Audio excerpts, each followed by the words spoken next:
para a gente poder começar assim, uma discussão que remete um pouquinho para a gente poder entender até os avanços que a gente teve, que a gente tem tanto hábito de reclamar, né?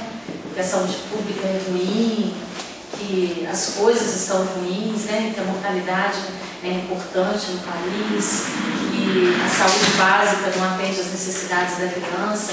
Então, eu acho que quando a gente faz um retrocesso, a gente acaba também revendo um pouquinho o jeito da gente de criticar, né? Então, por isso que eu acho que é importante estudar um pouquinho da história. Eu achei interessante essa última aula, né? Porque seria muito bom que a gente começasse o desenvolvimento infantil e entender isso aqui desde o início, né? A criança, no conceito, né, uma infância, que a gente não tem muito o conceito da palavra criança, a gente tem da infância, né?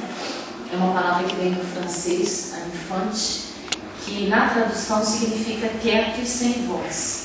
Então, dentro do conceito da época, as crianças, né, que estavam na infância, né, que era um período de vida muito restrito da história, né, da vida do ser humano na antiguidade, eles achavam que a criança era aquele ser que não devia falar, não devia se expor, não tinha muita emoção, muito sentimento, não tinha credibilidade, não tinha capacidade, então ele era um ser sem voz, né? Então, infante era justamente isso, aquilo que não tinha voz, né? Você vê que exatamente um paradoxo do que é hoje a criança, né? Nós damos à criança hoje uma atenção que é hiper especial, né? Mas naquela época ser criança era isso. E a criança ela não tinha também uma característica física, de vestimenta, de aspecto que você olhasse e falasse, ela é uma criança, é diferente de quem é grande. Não, ela era um grande pequeno. Então ela se vestia como os adultos, né? Porque a infância só durava até 6, 7 anos. A partir daí não era considerado criança mais, já era adulto. Então era muito rápido a transição da vestimenta que eles usavam para a vida de adulto. Eles consideravam que uma criança era criança se ela não mamasse peito. Se ela mamasse peito, ela era criança. Se ela não mamasse peito, não era mais criança. Então eles mantinham às vezes o aleitamento até 5, 6, 7 anos, porque sabia que naquele momento que a criança fosse desmamada, ela tinha que assumir a posição de adulto. E aí ela tinha que, se fosse menino, se vestir como pai, se fosse menina, se vestir como mãe e fazer os afazeres de um ou de outro, né? De acordo com a sua identidade ali, né? O seu sexo. Então a gente vê assim, uma infância que era muito curta, né? O que essa criança tinha de experiência? Quase nada, né? E ela era também vítima aqui no Brasil, no período colonial, de muita violência por parte da família, né? A família ela tinha um direito sobre a criança. A criança não fazia parte da sociedade como um sujeito de direito para que alguém legislasse sobre ela. Então o Estado não intervinha na família.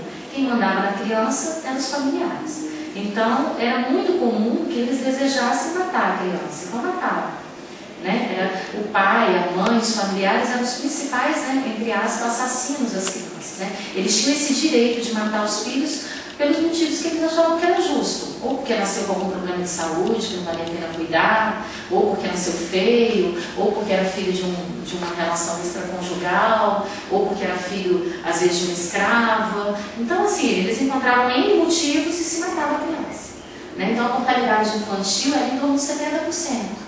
Né? Isso significa o quê? De cada 10 crianças que nasciam, né, a gente tinha 3 que sobreviviam, né? Que viviam a infância. O restante, a infância já era abortada, né?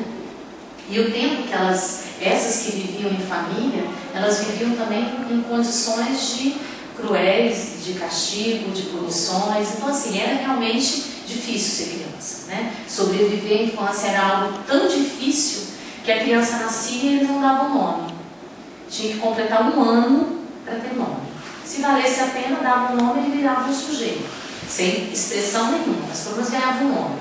E se não valesse a pena, ele já ia morrer e pronto. E é desse conceito tão rudimentar que surgiu a questão da taxa de mortalidade infantil, né? Então, a taxa de mortalidade infantil é calculada em menores de 1 ano. Justamente dessa história, né, desse contexto da época aí, de que se esperava 1 ano para dar o nome, né, para a criança. De tão frágil que ela era no primeiro ano de vida. A chance dela morrer era tão grande, porque era ali que você via, né, as coisas adversas, então a chance dela morrer era muito grande. E a história da vida dessas crianças que sobreviviam, né, elas dentro desse contexto histórico, elas já tinham uma infância que era dividida, né, baseada no aspecto que no conceito que se tinha dela, de criança abandonada. Então ela já viveu fases. Né? A história da infância foi uma história de abandono, né? Dividida em várias fases diferentes. Né? Fases que a gente chamou de fase caritativa, fase filantrópica, e até chegar naquilo que nós, né, entendemos como um estado de bem-estar social que já é no século XX. Então, antes do século XX, a gente já passou por fases muito complexas e muito negativas da história da infância. Na Idade Média, por exemplo, as crianças elas eram abandonadas e você tinha que fazer alguma coisa com elas, né? Aquelas que os pais não matavam, mas também eles não desejavam matar, mas não desejavam ter como filhos. Então eles tinham que institucionalizar, né, em algum lugar. Então essas crianças elas eram entregues para órgãos que cuidavam e a maioria desses órgãos as transformavam ou em escravos ou em sacerdotes. Né? Se fosse uma instituição religiosa, ela trabalhava a serviço da igreja. E se fosse uma instituição pública ou qualquer outra coisa, ela virava um escravo, geralmente. Né? Um serviçal. Né? Era assim que elas eram tratadas. Né? No Brasil, a primeira instituição que acolheu essas crianças que eram abandonadas pelas famílias são as Santas Casas. Né? Então, a Santa Casa de Misericórdia foi a nossa primeira instituição brasileira a acolher crianças que não tinham, né, nenhuma expectativa de vida, de convívio familiar. Né? Então elas eram entregues nessas rodas, né, chamava roda dos expostos, dos enjeitados, cada literatura dá um nome, a criança era colocada ali, a pessoa apertava, puxava uma cordinha, né? Quando ela puxava essa cordinha soava um barulho dentro da Santa Casa, sabia-se que uma criança tinha sido abandonada, a pessoa ia lá e pegava e ela ficava ali dentro da Santa Casa. Né? Se ela conseguisse alguém que a amamentasse, né, uma ama de leite, ela era amamentada. Se ela não conseguisse ninguém, se ela não conseguisse ninguém que a amamentasse, ela era criada com leite artificial. Quando chegava a 3 anos, eles procuravam uma família. Né? E aí eles chamavam que eram as amas secas, né? Já não era mais para dar leite, era para criar, para pegar para criar. Essa expressão que se usava muito na época. Né? E aí essa criança ela ia para a casa de alguém, dependendo do vínculo dessa pessoa com a criança, ela adotava uma posição. Ou ela era quase que um filho, porque às vezes aquela família não tinha filhos, ou ela era um empregado da casa de graça, né? Que não precisava ser remunerado, porque já foi acolhido, foi criado para ser um serviçal. Então assim, ela continuava dentro da sociedade sem um espaço de si. Né? E quando chega em 1927 no Brasil, se cria o primeiro Código de Menores, né, que foi a primeira legislação que a gente teve, que abordou um pouco a situação dessa infância tão abandonada, né, já que o conceito era sempre de abandono. Então, quando surge o Código de Menores em 1927, ele determina o fechamento das rodas. E nós fomos o último país no mundo a fechar as rodas. Né? Nós fechamos 100 anos depois de Portugal, que já fechou quase 200 anos depois da Itália, onde ela foi criada. Então, assim, a gente, né, sempre fica por último. Né? Então, o Brasil colonizado pelos portugueses ainda demorou 100 anos depois que os portugueses eliminaram as rodas para poder eliminar as nossas. Então, aí já não se podia mais abandonar uma criança a qualquer sorte. Né? Você não podia entregar uma criança mais em lugar nenhum. Aí já teria que ter uma identidade, porque na época da roda, as crianças eram abandonadas e elas não tinham, não precisavam identificar, deixei e pronto, não tinha nenhuma responsabilidade civil com isso. A partir daí surge essa responsabilidade civil. E nesse meio termo entre se ver uma criança abandonada e se tentar fazer alguma coisa por ela, chegou no Brasil, nosso primeiro relato de um pediatra que veio para o Brasil foi o Paul Vieux, né? Ele era formado na França, e a França é o berço da pediatria, né? Foi lá que surgiu a puericultura, né? Que é a pediatria que visa esse acompanhamento da criança, né? O envolvimento, a afetividade, o desenvolvimento, o crescimento. Então lá ele aprendeu tudo isso e trouxe para o Brasil em 1890. E ele, por si, né, começou a fundar instituições para tentar amparar as crianças do ponto de vista social, afetivo e clínico, porque ele era médico. Né, mas não eram instituições estatais. Então o Estado não tinha participação, né? Era como se ele fosse uma pessoa que era bom de coração, bom clinicamente, e resolveu tentar resolver o problema da infância, e aí ele juntou a elite da época, que eram as mulheres ricas e com função de esposa, que não trabalhavam fora, e elas ajudavam a cuidar dessas crianças, ajudavam a recolhiam as consultas, davam palestras para os pais, e aí começa-se, né, nessa época de 1899, 1910, até chegar em 1930, que foi o período de atuação dele no país, ele consegue montar 22 institutos da criança. E aí também você vê que o nosso aqui é o Instituto do Hospital das Clínicas, o Instituto da Criança, toda essa nomenclatura vem dessa época. Então ele conseguiu sozinho no país, né, sem a ajuda de nenhuma política pública, montar 22 institutos da criança em lugares diferentes, começou tudo pelo Rio de Janeiro, e tentou institucionalizar a puericultura dentro da saúde pública, mas sem apoio ainda do Estado, né, mas foi uma época importante. Em 1940, o governo federal cria o Departamento Nacional da Criança baseado nas orientações dele, baseado em tudo aquilo que foi estudado, baseado em todo aquele cuidado que ele achava que deveria ser dedicado às crianças, e surge também a primeira cadeira clínica de estudo de doenças de criança que não existia nas faculdades, né? Então a pediatria surge com o nome de Clínica de Moléstia das Crianças, né? Na Bahia, no Rio de Janeiro, foram os 2 primeiros lugares que a gente teve o ensino da pediatria, baseado em todas as informações e tudo aquilo que se vivia nos institutos da criança, né, que estavam espalhados pelo país. Aí, quando chega mais ou menos 1950, o que acontece? A pediatria, a medicina desenvolve muito, né? A gente tem um boom da medicina em torno de 1950, 1960, e é da medicina curativa, é da medicina que vem de fora, com tecnologia, com medicamento, com intervenção, com exames complementares, e aí a puericultura é apagada do cenário. Eles acham que aquela medicina, né, pueric, né, infantil, juvenil, de cuidar, de ensinar, de orientar, já não cabe mais no contexto da época, né? Então aí se perde a medicina, essa medicina preventiva, né, que a puericultura tem muito um papel preventivo na vida da criança, e você volta para a medicina assistencialista, e aí ela dá uma apagada no cenário, né, que foi uma grande perda para a gente.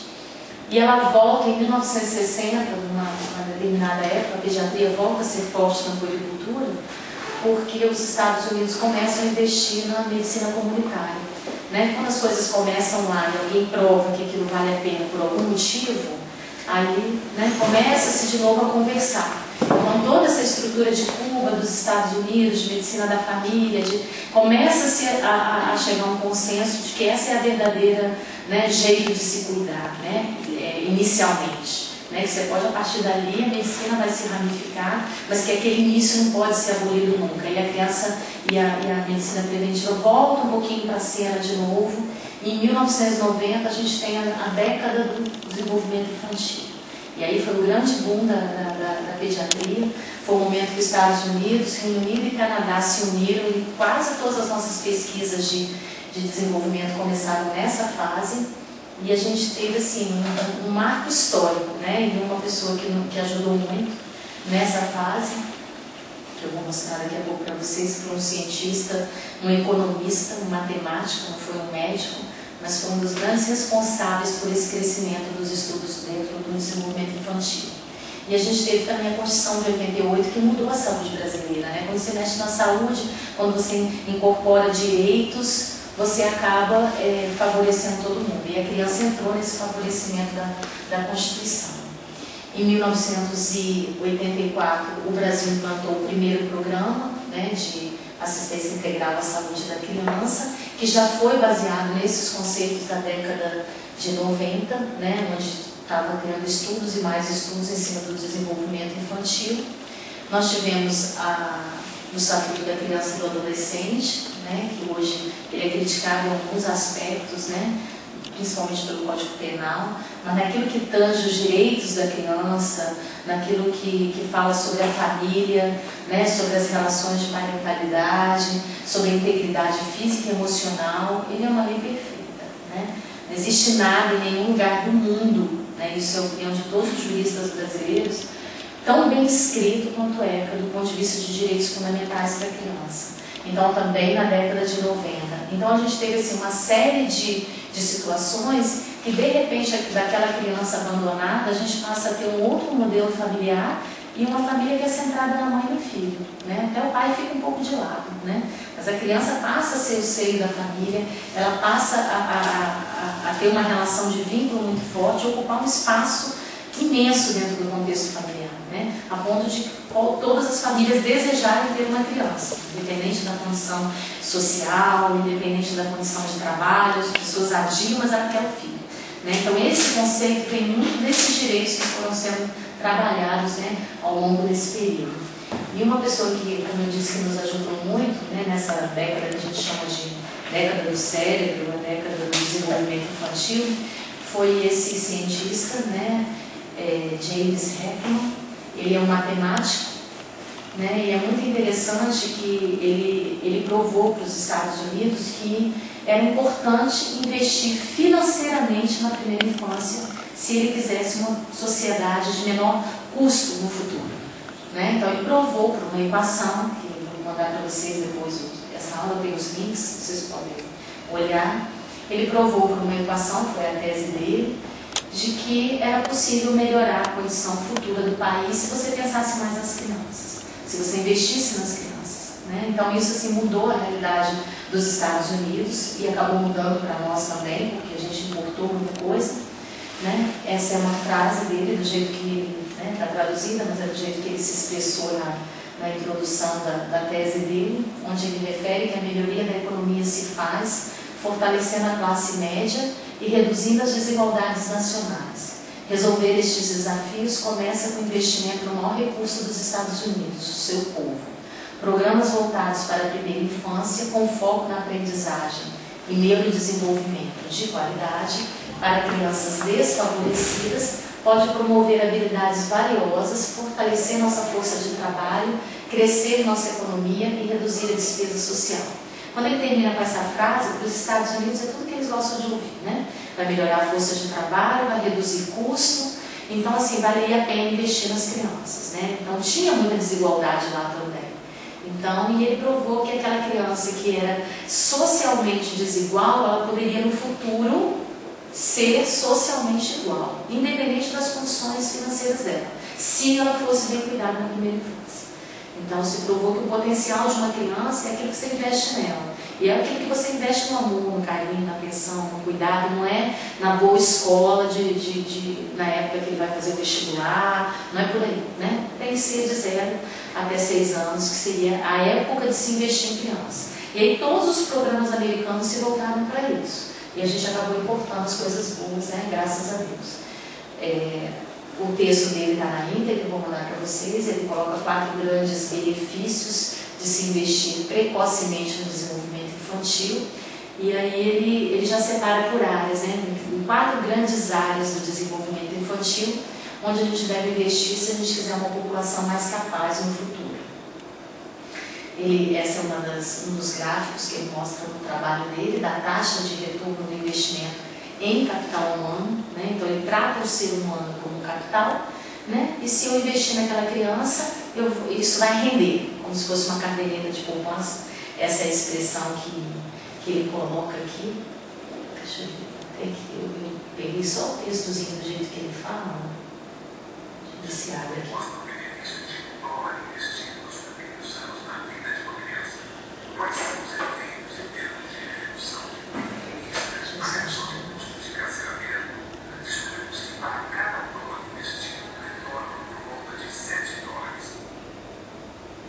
Eu sou um computador baixinho, mas ele coloca que quando você investe $1, você pega 7 de volta, né? Então, para isso, para os Estados Unidos é muita coisa, né?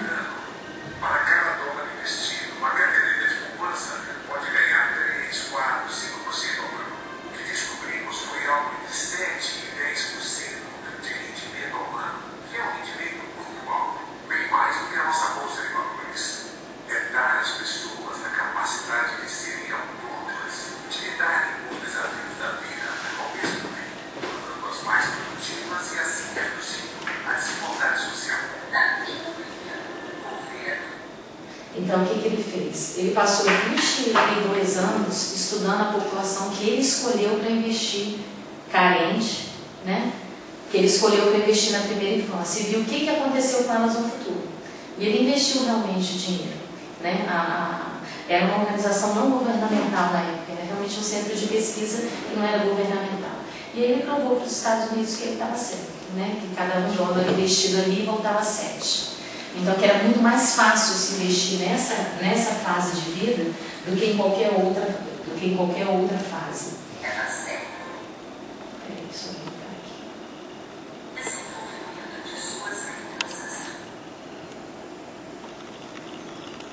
Perdi o slide.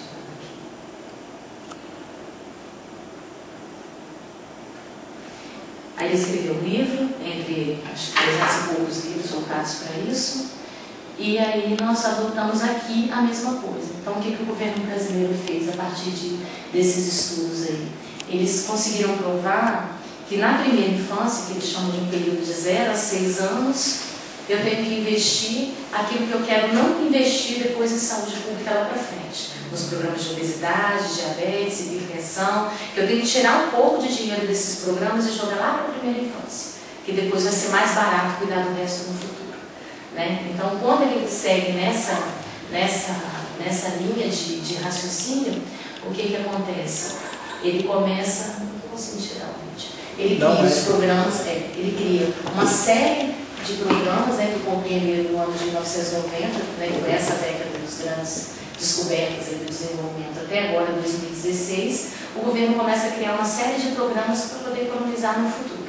E realmente esses programas, eles conseguem, né, atingir esses objetivos. Criou-se a caderneta da criança para monitorar o desenvolvimento infantil e dar diagnóstico precoce de alterações do desenvolvimento, o método canguru para poder ajudar um pouco as crianças que nasceram de baixo peso, a iniciativa do Hospital Amigo da Criança para poder valorizar o aleitamento materno, os bancos de leite, os municípios com selo do Unicef, que aí você tem que ter uma série de critérios para poder atingi-los. E aí, no meio de todos esses programas, né, que são muitos, né, são listados aí, hoje a gente tem no país 14 programas de atenção à saúde da criança.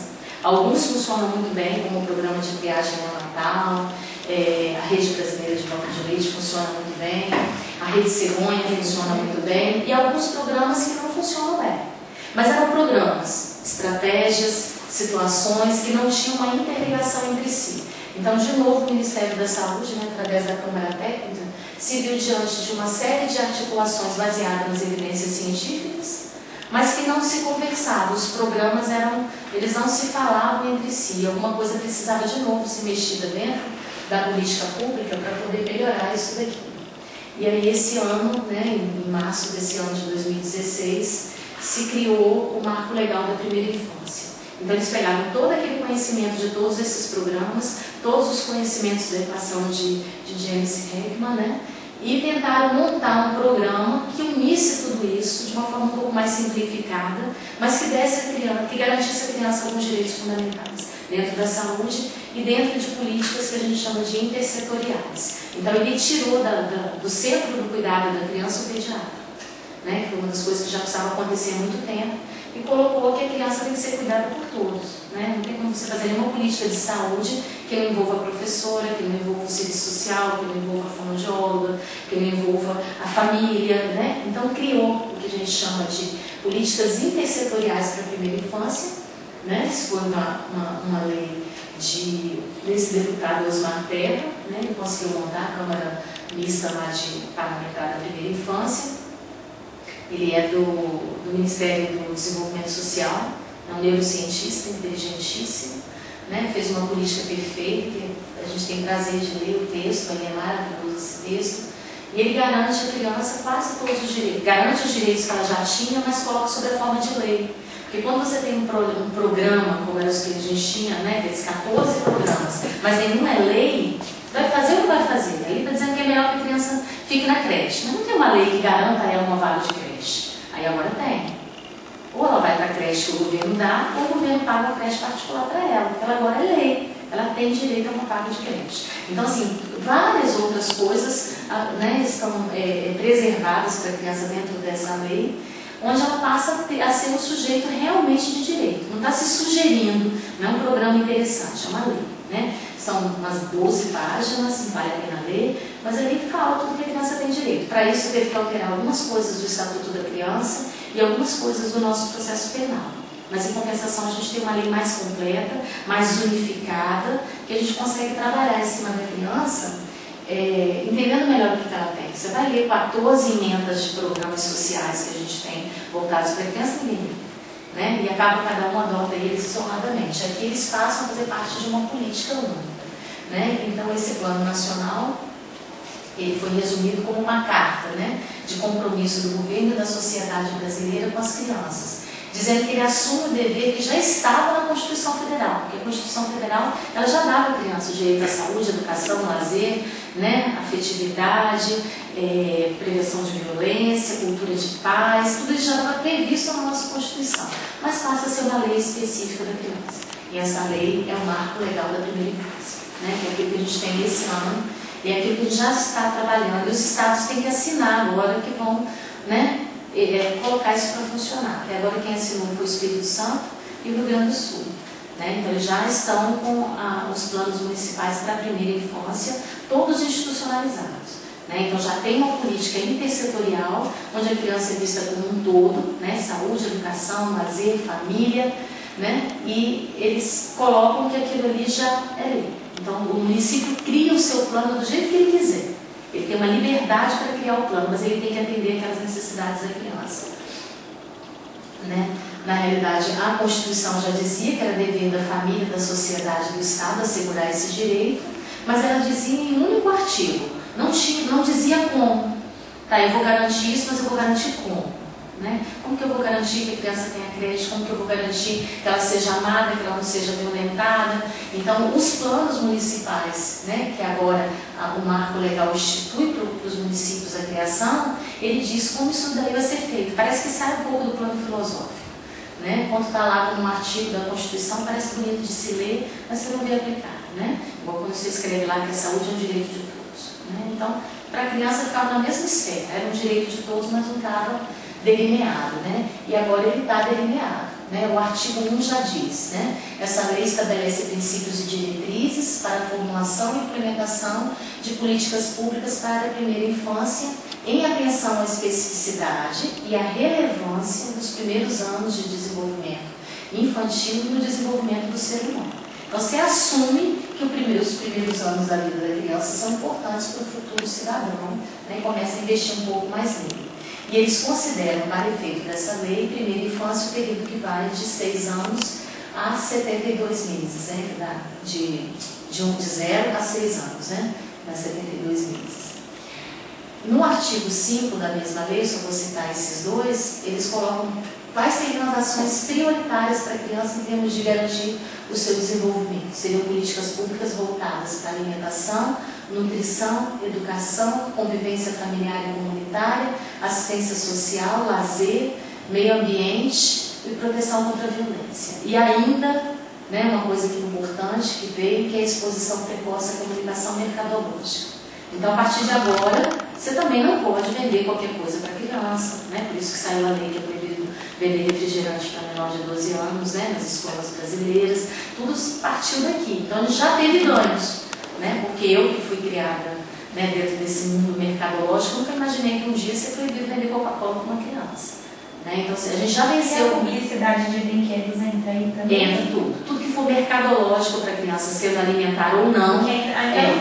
Não, mas algumas coisas a gente já conseguiu tirar. Por exemplo, hoje você não consegue vender um andador mais, né? Aquele brinquedo que as crianças usavam, que era violento, né? Aquilo é violento para a criança. Então, ele já está tirado. Alguns brinquedos, a forma de armas, estão sendo questionados. Se vai se vender armas, né, de brinquedo, né? Então, assim, essas coisas todas estão dentro do marco legal. Então, eu acho que já é um avanço, né? Existe pelo menos uma legislação para isso.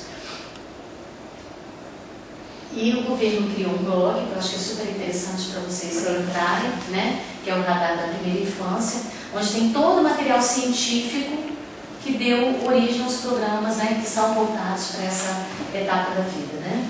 São Paulo saiu um pouco mais à frente, né? E ele não se contentou com a primeira infância e criou o projeto dele da primeiríssima infância, né? Então ele quis, assim, né, fazer primeiríssima infância de 0 a 3 anos para São Paulo. Mas só que ele tinha razão, porque existe a questão dos 0 aos 2 anos, que é o que a gente vai ver agora, que fundamentou também essa política. E os 0 a 3 anos realmente é a fase assim, que é de determinante do QI, né? Da habilidade da linguagem, né? Tudo aquilo que a criança desenvolve nessa fase de uma forma integrada, né? Principalmente a fala, está diretamente relacionado ao seu poder no futuro, né? Até o salário que alguém vai ter na vida adulta tem relação com o número de palavras que ele fala até 3 anos de idade. Então, assim, a linguagem assume um papel muito importante no desenvolvimento infantil. Então, realmente, de 0 a 3 anos é um momento, assim, que se você não tem dinheiro para 0 a 6, investe de 0 a 3. Eu acho que o que São Paulo fez foi dar um corte e falar, não, eu vou gastar mais ainda aqui, porque aqui é mais importante ainda. Nos Estados Unidos, é estadual. Não, mas ele criou um manual de puericultura com práticas ampliadas baseado nesse programa aqui de 0 a 3, que é o que está sendo usado no país todo. Então, a gente está seguindo o manual de puericultura daqui, mas é o que o pediatra mais aceita hoje. E foi baseado nesses estudos aí da primeiríssima infância, né, que seria essa fase mais importante ainda, que na realidade ele articula muito a educação com a saúde. Né? Então, ele com o ambiente, com a família, né? É uma política intersetorial muito voltada para essa idade aí. E lá nos Estados Unidos isso é tão forte que lá estudantes, por exemplo, às vezes eles ganham bolsas de estudo, ganham alimentação, moradia, se eles participarem da roda de conversa com criança. Então tem lugares lá para se conversar com criança. Se você frequenta aquele lugar e conversa com criança, você tem um abatimento numa escola que você estuda, você tem uma ajuda no transporte, você tem algum ganho, entendeu? Então eles estimulam os estudantes universitários, né, principalmente das áreas da saúde, a conversar com as crianças. E é conversar com o bebê de 1 mês, de 2 meses, e é roda de conversa mesmo, senta todo mundo e vai conversar, porque os Estados Unidos querem que eles falem muito, né? Vocês vão ver isso, tem um documentário que aborda esse assunto, que é muito interessante, eu trouxe só um trailer para a gente ver. Mas ele fala da importância de se conversar, desenvolver esses vínculos, né?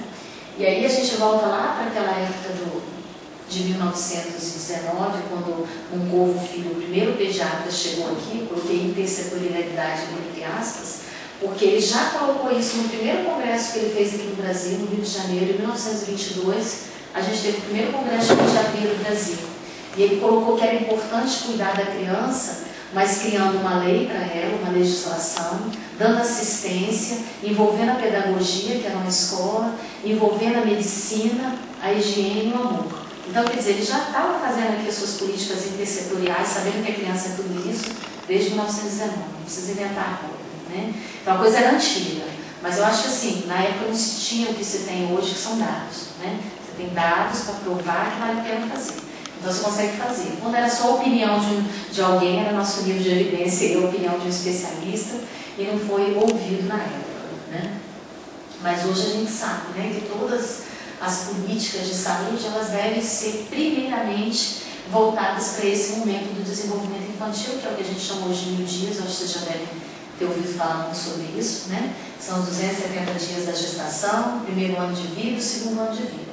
Então, os determinantes das doenças crônicas não transmissíveis do adulto, né, são relacionados a esses primeiros 1000 dias. Você quer melhorar a qualidade de vida, reduzir despesa na saúde pública, tem que investir nos 1000 dias. Então, realmente, assim, é o foco do momento da pediatria, das políticas públicas. Isso é a evidência científica para se criar política, né? Se eu não tivesse isso daí, eu não conseguiria criar a política. E a política volta com nutrição adequada, amor, afeto e estimulação. Então, de novo, vem a questão do desenvolvimento, né? Numa fase importante que deve ser estimulada e que vai gerar, né, dividendos públicos, né? E eles colocam... Deixa eu só tirar uma dúvida. As políticas públicas que são denominadas os primeiros 1000 dias vêm da primeiríssima infância ou de 0 a 6. De 0 a 6. Aquele lado, como é que chama? Política? Começa lá naquela política de 1990, quando o James começou a estudar isso. Não, estou falando dessas coisas mais novas. Porque a gente está vendo agora a campanha dos 1000 dias e tudo mais, está sendo vinculado na mídia e também via... Mas a política dos 1000 dias está dentro da política nacional ou da política estadual? Nacional. Dentro do marco legal da primeira infância. O marco legal do Osmar Terra, ele escreveu baseado nos 1000 dias. Tá. A aula dele toda, vou mandar para vocês a aula dele de neurodesenvolvimento, né, onde ele se sustentou para criar uma técnica, para criar a lei, o ensino dos 1000 dias, que é menos que a primeira, menos que a primeiríssima, né, porque a primeiríssima é de 0 a 3, 1000 dias é de 0 a 2. Né? Porque ficou confusa, eu não sabia se estava dentro do 0 a 3, da primeiríssima ou da primeira. Eles mostram que a capacidade de estimulação e de resposta que o cérebro tem quando você coloca nascimento até completar 6 anos é uma curva ascendente, né? É como se o cérebro fosse assim, uma coisa realmente fantástica, uma máquina muito mais poderosa do que a gente imagina, né? Realizando milhares de sinapses por momento quando a criança é amada. Né? Então, quer dizer, eles colocam o amor ali dentro da lei assim, de uma forma belíssima, dentro da aula dele também. Vou mandar para vocês assistirem. Eles colocam que esse momento que a mãe tem o vínculo com o filho, a mãe, o pai, famílias homoafetivas, crianças abandonadas, mas que foram bem cuidadas depois, ele coloca só que um amor, independente de onde ele vem e como ele vem, dependendo da fonte, ele faz uma diferença no cérebro que é tremenda. Né? Então, isso é uma coisa assim, fantástica, né? Que ele demonstra isso por estudos científicos, por revisão de literatura, é muito legal de ler.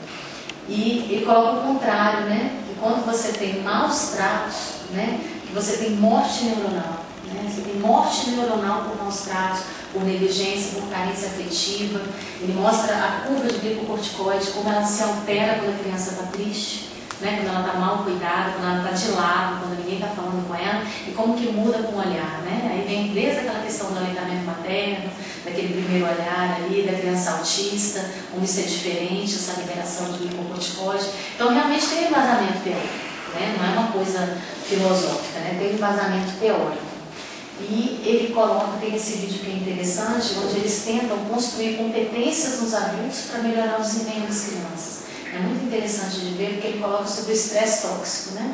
Ele coloca aqui as drogas, a doença mental, a pobreza, a violência, o abandono, tudo isso está em volta da criança. Você não consegue pegar e tirar isso, né? Esse é o que eles chamam de estresse tóxico.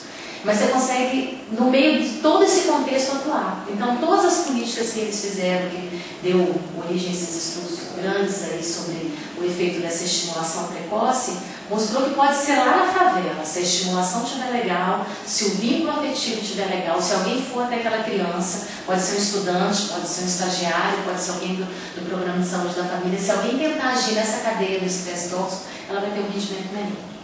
Ela vai ser um cidadão melhor, ela vai ter um salário melhor, ela vai ter uma capacidade linguística maior, e ela coloca a fala como grande, né? Aquilo que os Estados Unidos já está falando há 40 anos, o Brasil não fala agora, né? É a fala.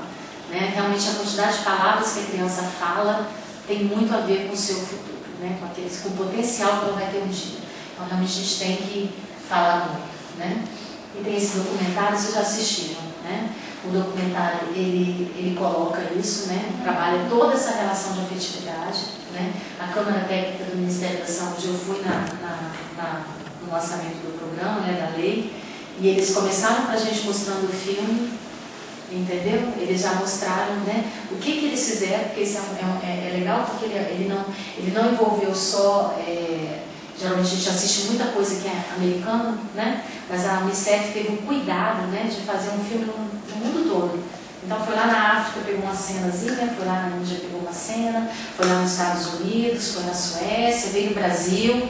Então você montou um documentário que realmente ele não é piegas, né? Ele não é um documentário que quer só sensibilizar ninguém. Ele mostra as realidades da criança em todos os lugares e mostra que a estimulação vai fazer diferença nessa fase, né, da vida. Então achei assim, super legal o filme, já passei com os meus alunos umas 2 vezes, para eles poderem entender o papel dessa relação que a gente tem que ter com a criança, acho que vale a pena ver.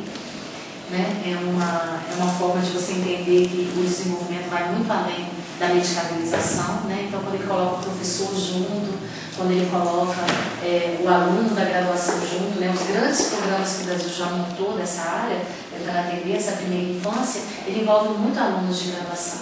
né, muitos estagiários, né, estagiários da FONA, é abrir um pouco os muros, né, porque a gente sempre soube que dava certo, mas agora vira política de saúde, então passa a ter remuneração, passa a estar inserido dentro de um contexto de lei, então isso muda a realidade da criança, né.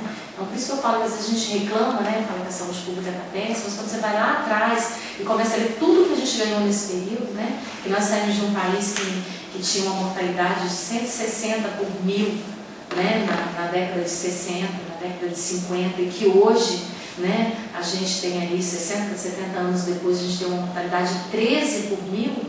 Então, quer dizer, a gente não está ruim, né? Dentro do nosso contexto histórico, a gente não está ruim em termos de política para a criança. A gente sempre demora, né, como país em desenvolvimento ou subdesenvolvido, né, que a gente foi durante muito tempo, a pegar aquele gancho ali da história, né? Como a gente foi desde a época da Roda dos Expostos lá, que a gente demorou 100 anos para tirá-la daqui do Brasil, né? Demoramos lá em 1990, se prova a importância do desenvolvimento infantil, ele chega no Brasil em 2009, né? Então, quer dizer, chegou 19 anos depois, né? Então, assim, a coisa é lenta, mas ela vem, né? Ela vem e o governo aceita e muda. Aí o que falta, né? A gente conhecer, porque às vezes também quem lida com a criança não sabe os direitos que ela tem. Então, a gente passa por muito problema,